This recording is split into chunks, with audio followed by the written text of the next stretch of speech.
of their students, but also in particular for Latinos. So let me get started. One of the things that we're going to do, I should tell you a little bit about the center, because some of you may not be familiar with us. The center has been around since 1999, and since our inception, we decided to dedicate ourselves not to do research to describe things, but to do research, yes, that would describe things, but that would also create change. So our research methods are very different from what you might think about from traditional social science. We do all of our research in partnership with institutions, and we use the methods of action research. And I'll be talking about that.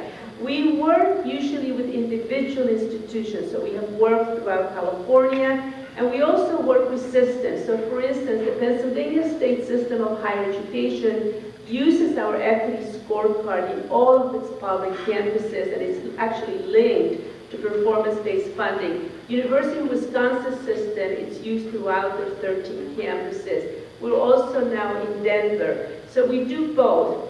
But one of the things that actually motivated us to do this institute is that we were in Pennsylvania, we were in Wisconsin, we were in individual institutions here in California, but we felt that our tools were not reaching enough of the institutions that we originally had wanted to work with. So that's part of the reason for the institute. So to make it concise, what we do at the center is we create tools. Tools that enable teams like you, that's why we asked you to come in teams. Teams like you to define problems using data, to inquire into those problems using a variety of qualitative, ethnographic kinds of methods, and to develop solutions. Our theory of change is that change in institutions comes about not through best practices necessarily. Best practices are needed, but that in order for best practices to work, you need best practitioners. And so our emphasis is on essentially mobilizing all of the talent that you possess as individuals and collectively. So, what I'm going to talk about today to get us started for the rest of the day is organizational cultures, and specifically why organizational culture is important for Hispanic serving institutions. What you see here, and my apologies to Texas and to Washington, is a map of California, and it shows the Hispanic serving institutions in California. We have 112 of them. And just to show you how important they are, 60% of the Latino full-time equivalent in California are in these 112 institutions.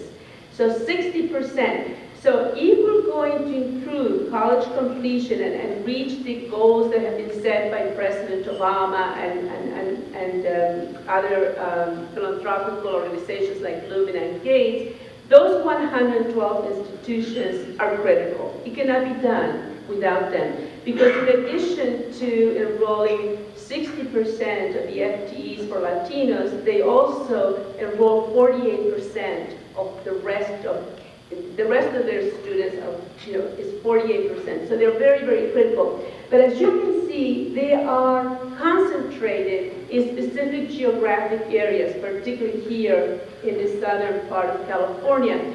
And the reason for that is that Hispanic serving institutions did not become Hispanic serving out of a change in mission necessarily. They became Hispanic serving because their enrollments changed as a result of immigration patterns, right? So, so now the task for us is how do we transform from being Hispanic enrolling into Hispanic serving? What would that mean for organizational culture? So here we have Marisol, and Marisol is probably, although not always, but many of your institutions, because of the geographic patterns that I just showed you, the Latinos who come to your institutions tend to be first-time students, first generation students. They're often low income. They often come from very low resource high schools. And this is true whether in community college or in a four-year college. And I'm sure that you can think of many Marisols on your own campuses.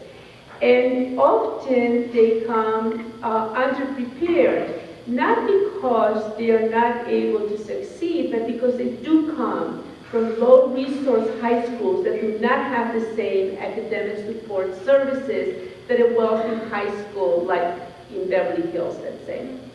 So what happens when Marisol gets to college, whether it's community college or a four-year college, they're often told, if they're not doing well, something like this, you can go to the Academic Excellence Center and you can get support. And Marisol maybe goes there, but she decides not to go in or not to stay because she is embarrassed. Now, when we think of students like Marisol, we typically think about what to do to remediate Marisol, right? In terms of courses, in terms of support services.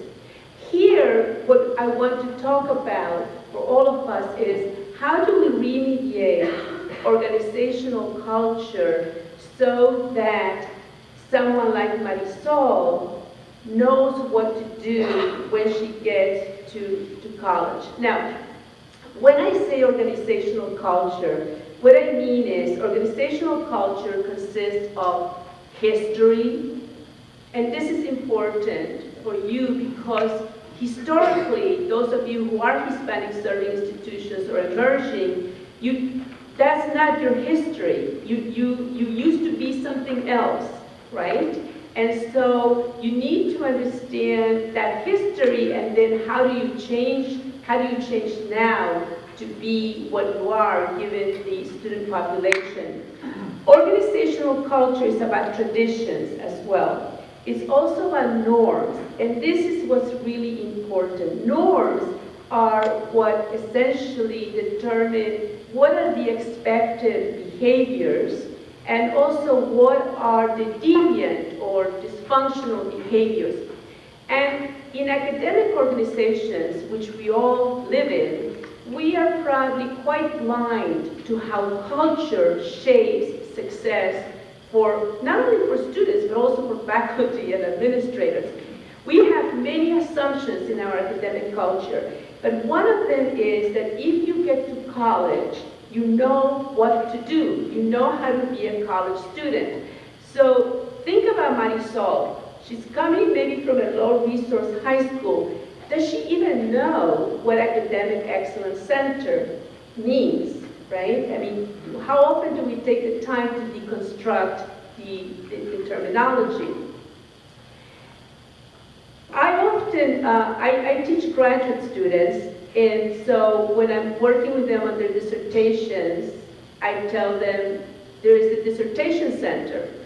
Go there before you hand in chapter 1 to me. And it occurred to me, I know that there is a dissertation support center. I know that students can go there. I have no idea whatsoever what the process is. I have no idea what happens there, how the students are treated. I just don't know how it works. Well, what I would say is that most of us may not know how the Academic Excellence Center works for someone like Marisol. And the way that that center works depends on the culture of the institution, but the center itself has a culture. Later on today, we're going to talk about how to inquire into what goes into the Academic Excellence Center that would encourage, and what needs to be changed to encourage someone like Marisol. So here's the Academic Center.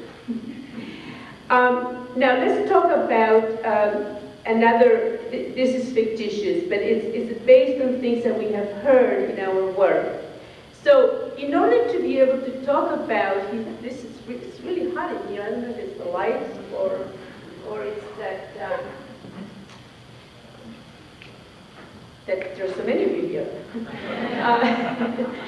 So in order to be able to talk about Hispanic serving institutions, we need to be able to talk about ethnicity. We do need to be able to talk about race. And so another aspect of our organizational cultures, not only in institutions of higher education, but also nationally, is that we are reticent to speak about issues of race and ethnicity, and how race and ethnicity create patterns of both equity and inequity. So oftentimes, the fact that Marisol maybe was embarrassed, we may say, has nothing to do with race, you know. But in some ways, it could do with ethnicity, could do with language, you know, the sense of her identity, and the fact that if she seeks help, it may reinforce in others the idea that Latinos are not qualified, you know, for college. So we need to talk about how our organizational cultures enforce the idea of colorblindness or success for all students. Yes, success for all students is important, but to be a Hispanic serving institution, you also need to be intentional about how are we doing with Latino students. The other aspect of culture are rules, right? So here's a faculty member saying, I have to get through the syllabus. So a lot of times, the rules in our institutions or in our academic departments can contradict our very best aspirations for students. I am at the tutoring center every week and they don't show up. Again, our culture, our academic culture is very individualistic. We think that student success and all of our theories of student success are about individual effort. You probably have heard of, you know, Vincent Tinto, the theories related to student engagement. It's not that they're bad theories. The issue is that they're theories that were developed with a different kind of, with the students that you used to have, perhaps, before you became Hispanic serving institutions. And they're based on the idea that students invest their own effort into becoming integrated, into, you know, being motivated and so forth. And in our work, we take a different tack. We think about the institutional side. So, because you can only exert as much effort as you have knowledge. And if you have not been exposed to all of these hidden, I don't know, tricks of how to be a successful person, whether in college or in society, it's hard to exert the right kind of effort. So now I'm going to move on to something. So if you want to stop me at any moment, you know, or if something is not clear, just, you know, I can stop. And a few years ago, we received a grant from the National Science Foundation to study the pathways into science, technology, engineering, and math for Latino students who were in Hispanic serving institutions, 4-year colleges and 2-year colleges. And I'd like to acknowledge, actually in the back is Lindsay Malcolm PQ, who was at the time our student, and Alicia Dowds primarily, and she did her dissertation on this work. This work was quantitative as well as qualitative, and Lindsay did all of the quantitative analysis, and it has been published in several of our Q publications and in other places. But the qualitative part, we went to Hispanic serving institutions, and we wanted to know, one of the assumptions that we made was these institutions were producing a high number of STEM Latino students. And our assumption was that in these institutions there were special resources, special support. But what we discovered was, yes, that there were some individuals, a small number, who were very conscious of helping Latino students, but there was a much larger group of faculty members and administrators who, even though they were in Hispanic-serving institutions, their department, the academic culture, had not kept up with the changes in the student body. So here, this was a professor, I don't remember, biology or chemistry, and this was a really good and dedicated faculty member. And so here you have him, saying, they don't have anybody in their family that's gone to college, right? Which is true, right? I said first generation. But then he says, so they don't really realize how much work they have to put in, which is perhaps true. But what we are trying to get at is that we need to change that culture so that Professor D, rather than thinking about that the students don't realize how much work they need to put in, that he becomes the tool through which students learn how to put that work in and how much it is. So here, what we're trying to get away from is putting the onus on the student. But Professor D is a good person. He's a very good scientist. And it is not his fault, just like it's not Marisol's fault, that he does not realize that there are things that he can do differently. So how do you help them?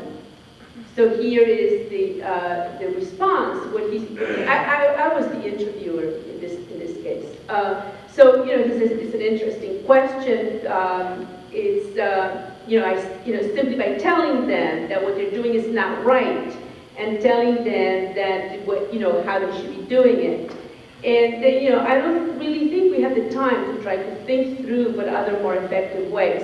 Time is part of culture as well as the reward system. And the fact is that Professor D, like many of us, is probably thinking, the more time that I put into that, the less time that I'm going to be putting into my own research, right? So part of organizational culture is how to develop Professor D and reward him for doing other things that would reach out to students.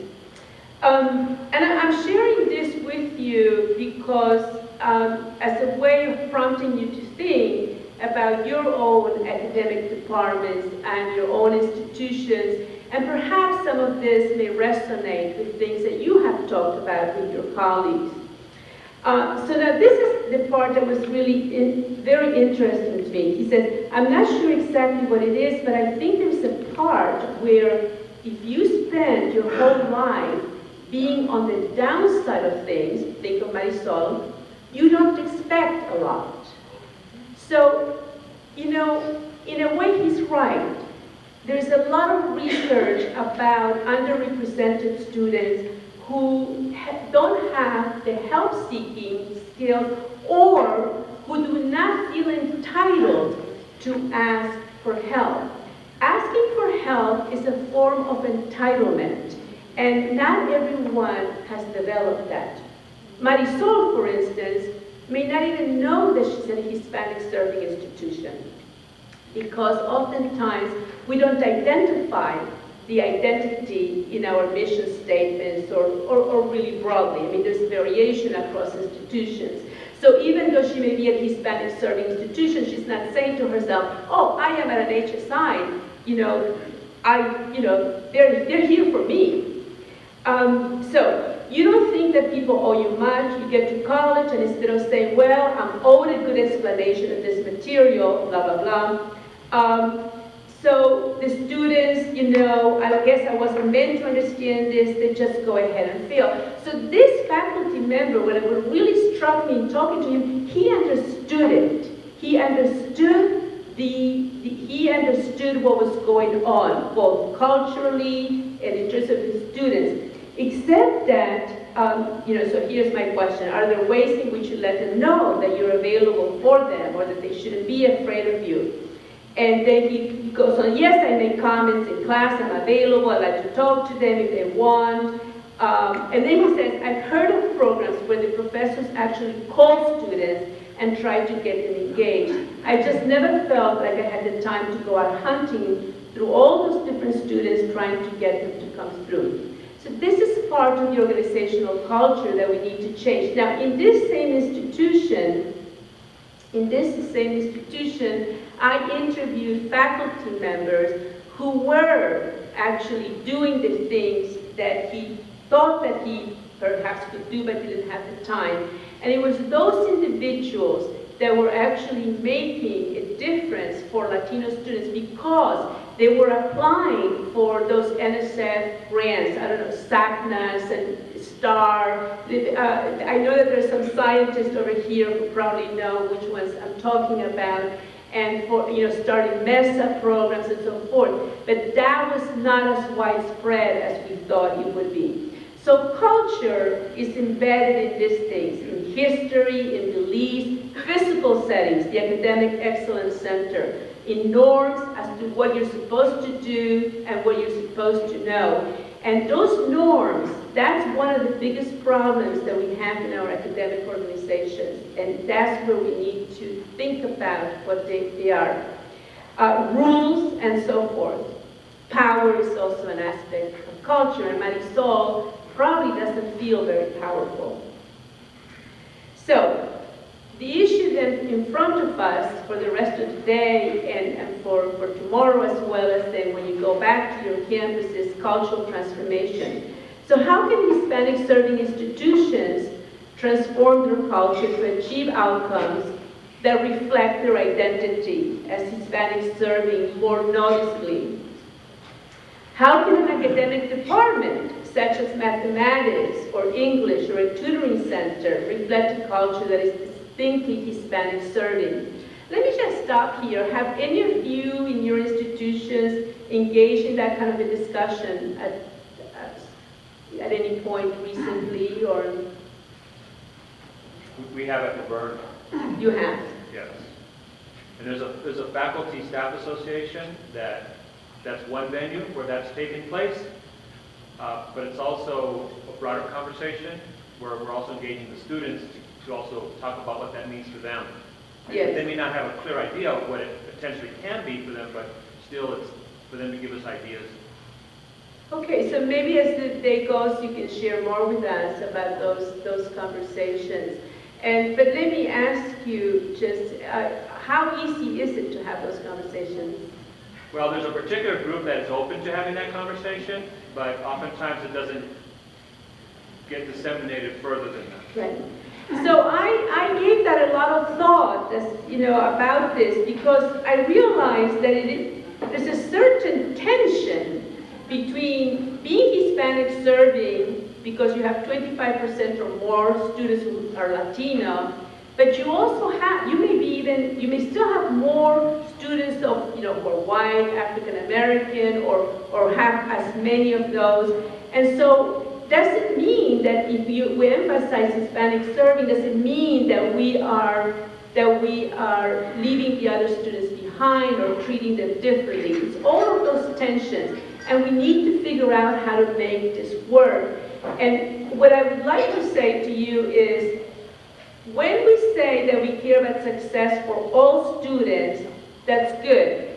Then let us break that down by specific, who all those students are, by race and ethnicity, and think about looking at their success as groups. Because you cannot be successful with all students if one or more groups is constantly falling behind. And the fact is that even Latinos in Hispanic serving institutions are doing, in many cases, less well than white students or Asian students in Hispanic serving institutions.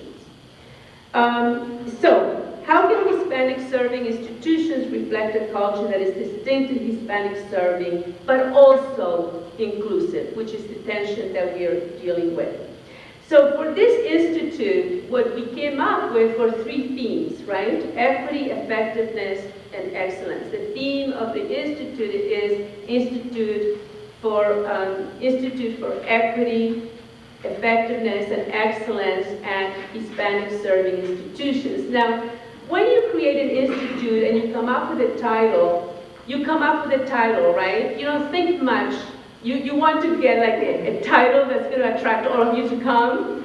But so the last couple of days, I actually had to think about, well, what does that mean exactly? And so, so that's what I want to talk a little bit about. So what equity in this case, this is how we define it, that equity in an Hispanic serving institution, as well as in all other institutions really, should be about access, having equity in access. So for instance, by that I mean that you should have equity in access in terms of admissions, students who are admitted. We're working in Pennsylvania, and in some of the institutions that we're working at, the admissions rate for white students can be as high as 75% or 80%, but for African Americans, it's 40%. And so the question that they're asking now is, why, right? Why is that? What is it about the admissions process that is resulting in this major disparity? So access equity, retention equity. What that means is that if you start out with, if your first semester students are 60% Hispanic, you should hope for 60% by the end of the second semester are also Hispanic.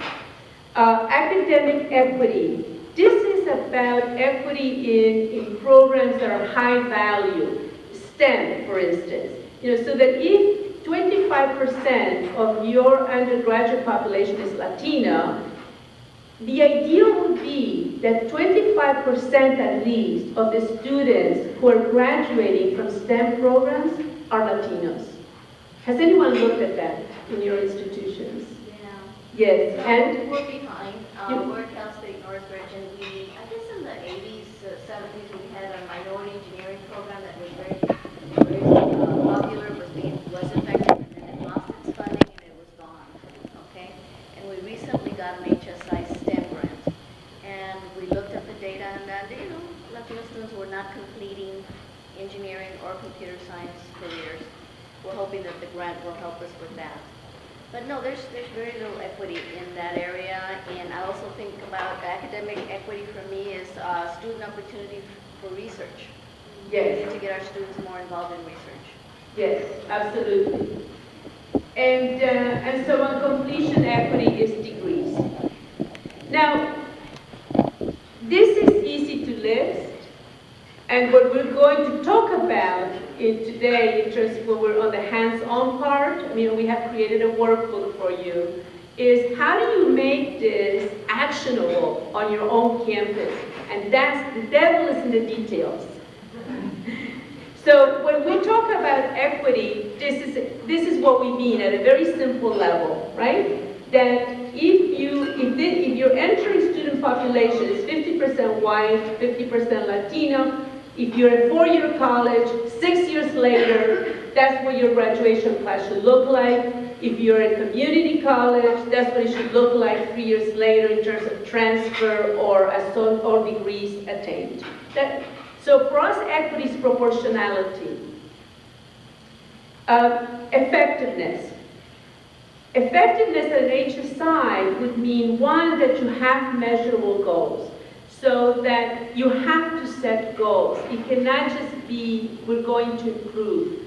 If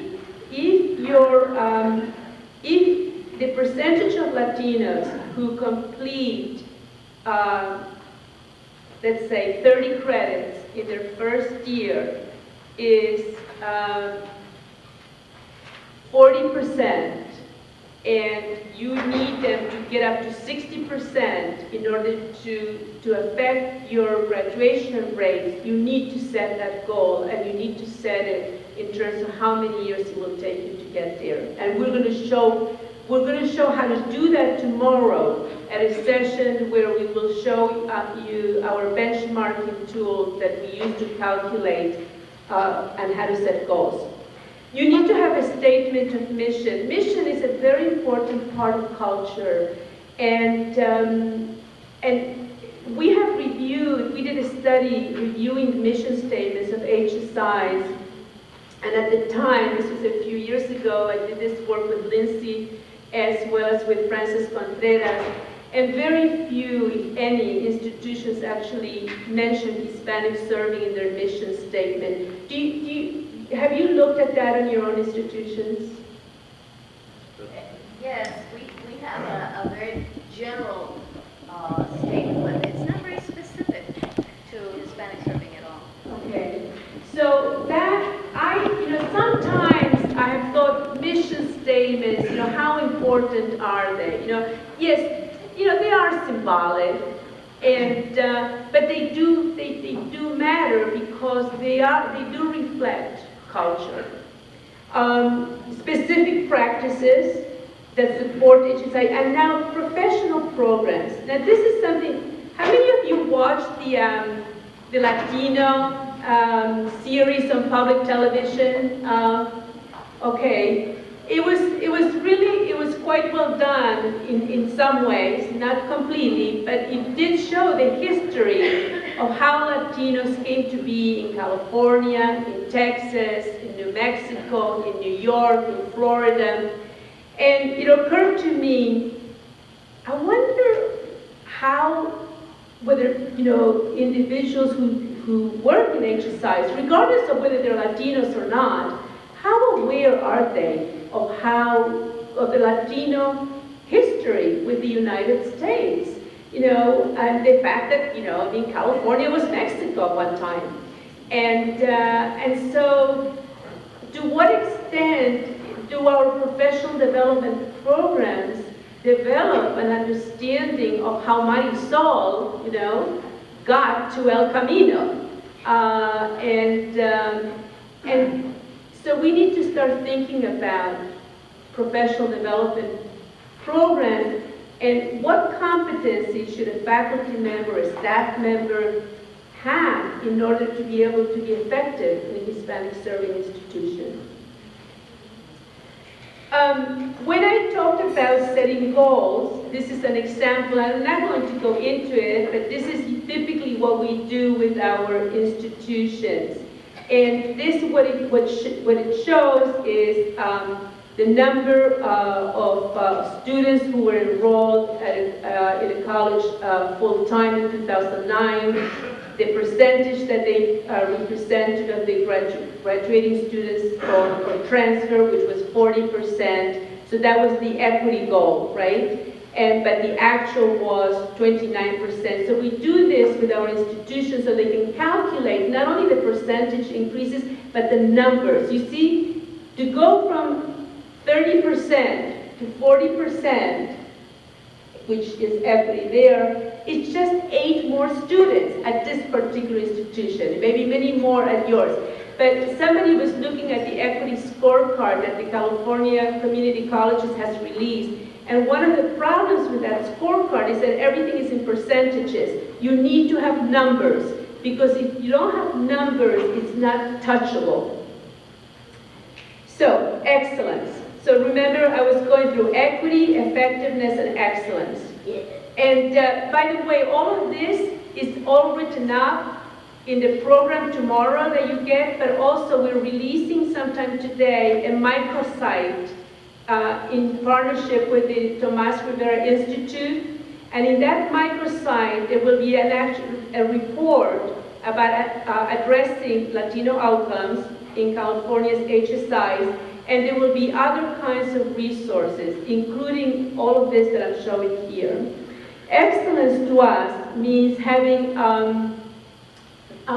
maybe we could get the air in here a little bit. I see people, I'm glad that it's not just me. So by excellence, what we mean is what was mentioned earlier, undergraduate research. One of the most important experiences for students to go into STEM is undergraduate research. Thank you. Is undergraduate research. And one of the things that we discussed discovered in that institution where Professor D that I interviewed, that what happens is that students get those opportunities very informally. And I know how that works because I have done it myself. You know, I'm teaching class and I see a student who really stands out, is really smart, and I say, do you want to come and work in our center?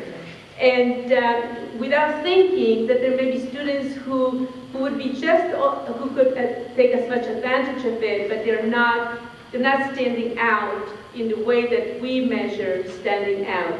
And that was what was happening in that institution. But the individuals who we call institutional Asians, which I'm going to move into, they were specifically reaching out to the average Latino students and involving them in their laboratories, study abroad, internships, and high impact practices.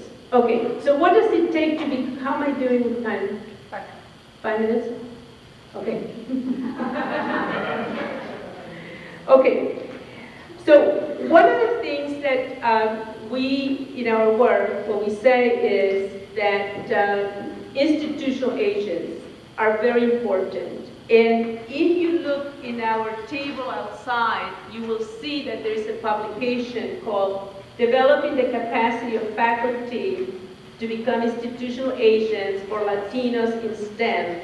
And even though it's STEM, it applies to any discipline. But this is based on our research, and what we have created based on the interviews that I showed you earlier, based on the ones that were doing specific things, we created these institutional Asian roles. And to make it simple, I am a potential institutional Asian because I have power.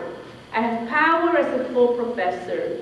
I have power in terms of knowledge. I have power in terms of social networks.